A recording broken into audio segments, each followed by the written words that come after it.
Hey, you guys. I'm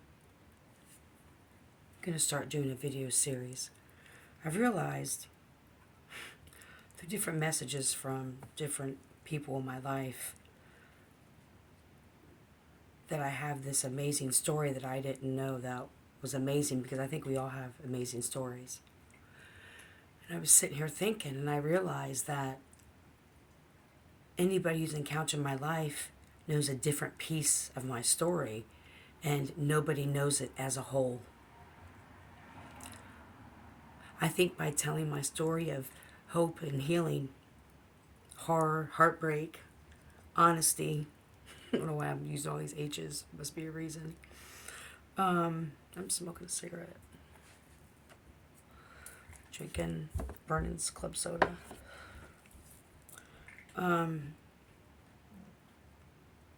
For a long time, I didn't think my story was important. But I realized the more I talked to people and the more I showed up as my authentic self, the more I figured out who I really was, who I forgot who the fuck I was. And I realized that I'm not alone. And if I, or by me sharing my story, can help the next person avoid something, or to understand something, or to recognize something, or to even think about something, you don't even have to subscribe to what I believe in. That's not my goal here. I'm not here to convince anybody. I'm here to share what's happened to me, what I've experienced, the cycles that I've remained in unbeknownst to me, and how I've healed, and how all of it has come together to get me to this exact point. You know, I said when I went to Amethyst that I was going to live the second half of my life so much different, actually opposite than my first half. I never imagined it would be this. And I'm saying that with tons of joy. So I just wanted that to be 222, an intro to welcome everybody to Saging of the Soul. This is the story of the making of a mystic, or whatever you want to call it.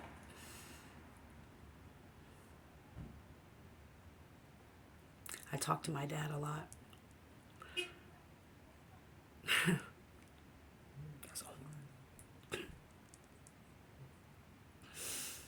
My dad died a week before his 57th birthday of cancer.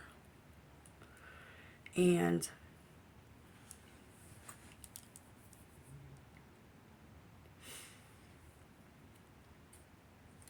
I got a message today. I got whatever, saying that I'm going to come across something that my dad wrote me, and it's going to make complete, different sense now. So I'm going to see it differently now than I did when I got it. When they gave my dad a few months to live, he cashed in some of his insurance and paid some of me and my sister's bills. He also left us a lot of stuff in his will that we never got, that I know nothing about, that I never received or went to court about or have any knowledge about. That is rightfully mine, and I'm sure my sister's. So I'll just leave that there. But before this happened, before he passed away, he, gave each of my sister, I'm sure, a card with a letter in it. And that, with the recording of his life that I did before he died, I lost all of that in North Carolina.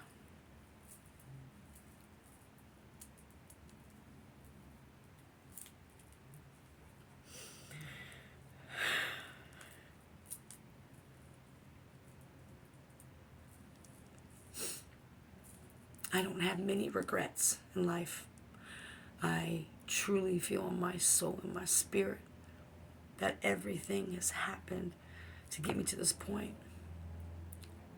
The only thing I regret is not having the few things I did of my father, that recording.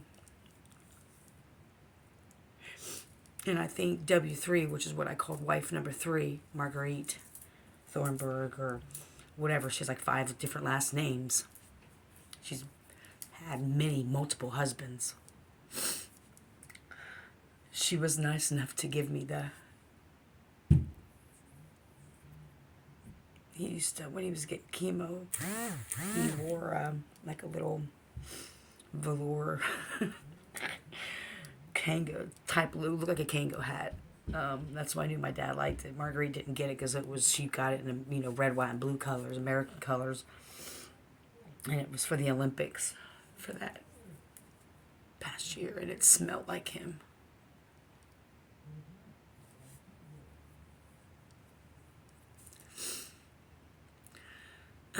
My father, Jeff H. Buswell, grew up in Elyria. This is what I know. His mother, Reba, her maiden name was Baker, I believe. Grew up Elyria in Cleveland, rough area. My dad went to OU, and his favorite artist was James Brown, and he saw him many times in person in Cleveland. And Earth, Wind, and Fire was also his favorite. And I remember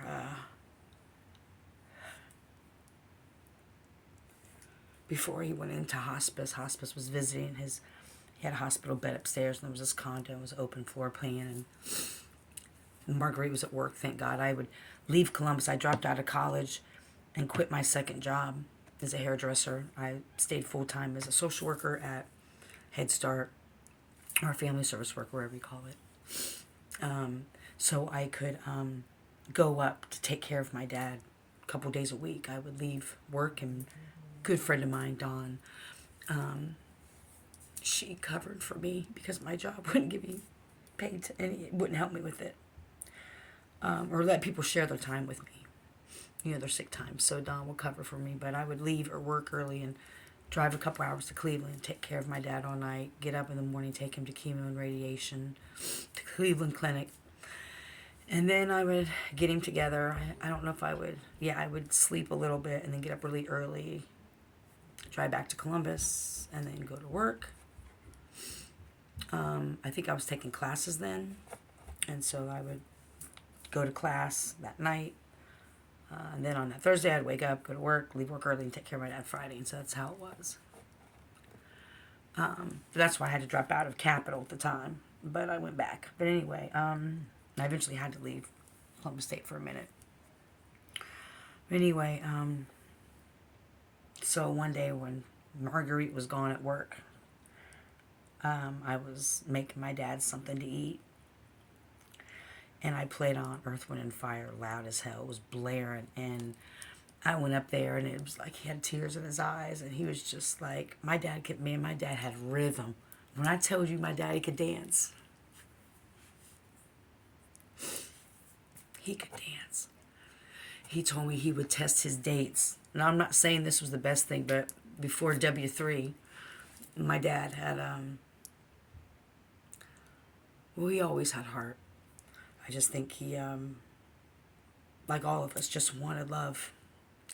And unfortunately, wasn't able to find it after my mother, from what he shared with me.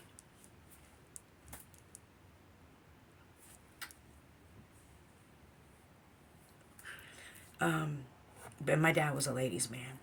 But anyway, he told me if a woman wanted to date him, he would take her to the flats. And if anyone knows from Ohio, anything about Cleveland, this wasn't the flats how they are now. I haven't been there in years, but this was back when was I in hair school? 95?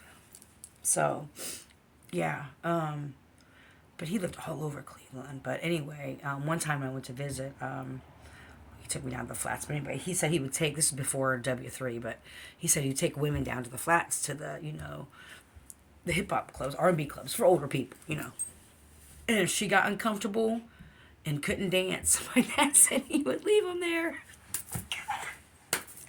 I was like, no, you didn't. He said, yes, I did. I was like, damn, that's ruthless. And I remember, I don't know why I'm sharing this, but this is just part of the story. So eventually it'll all come together. Oh, I miss him. Anyway, so I remember one time my dad he had a nice car, 1010. My dad always had nice cars. That was, that's his thing. And we were driving down the street, and Marguerite was in the car. I don't think this was before they got married, because she left him when he lost his job. He had no money, but then when he got a good job, here she came back. And that's when she said, I remember she told me one time they picked me up at my mom's. I know I'm getting sidetracked, but I can't. I'm never forget this shit. Well, she was telling me about her and my dad breaking up. She said, you'll understand, Amber, when you're an older woman, it's about security. And I said, I'll be damned. I'm not going to ever use a man or rely on a partner or anybody, man or woman, whatever. Of course, that was a huge cycle. But anyway, outside myself. But anyway, I never had respect for her. So I told my dad she was shady. I didn't like her from the get-go. Now I know why.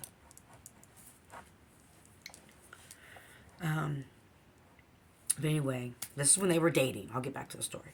I don't know if it's when he had his Lincoln, because he got a Lincoln before he died. That's what he wanted, a cat, because she hated cats. He was like, I want to go to San Francisco. I want a black cat. Or I think he had a black cat. Of course he did. Anyway, so we're driving down the street, and there was this guy shoveling like dirt off his sidewalk or something, and some of it hit like my dad's car. My dad screeched. The car got out. The shoveler was going to hit this guy for tossing dirt.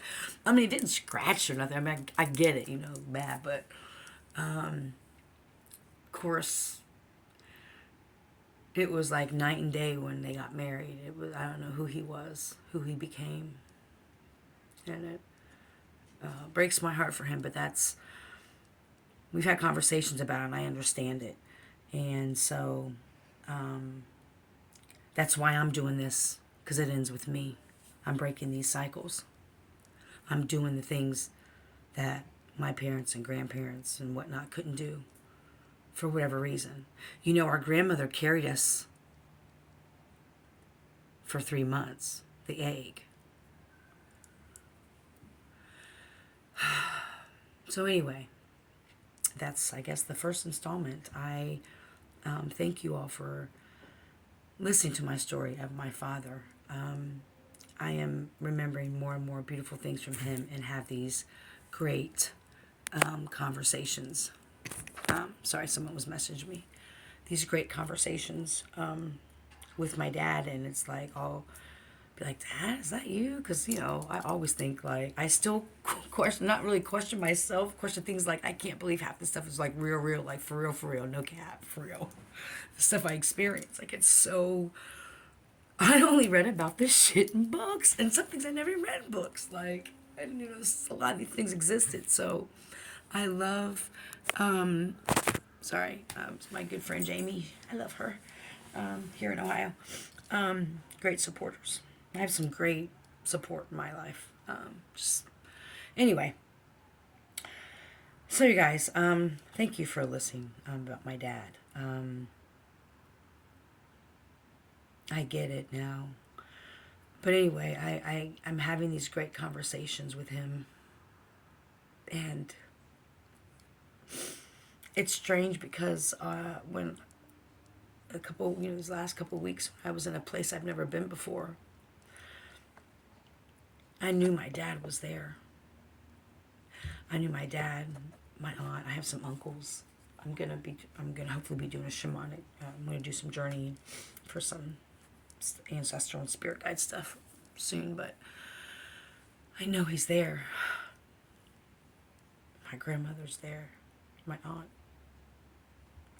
And ancestors have been woken up to come in and help me, I was told. And so I can't wait for that.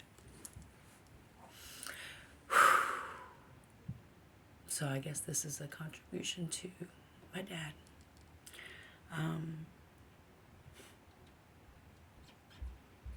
Thank you for being you as best as you could be, the situation you had with the cards you were dealt. You were doing the best you could with what you had, trying to make sense. So the card that my dad left me before he died I remember the inscription, not the letter, but he said, you just don't see that. You are chosen. You are a gift from God. You have the spirit and the light. And he was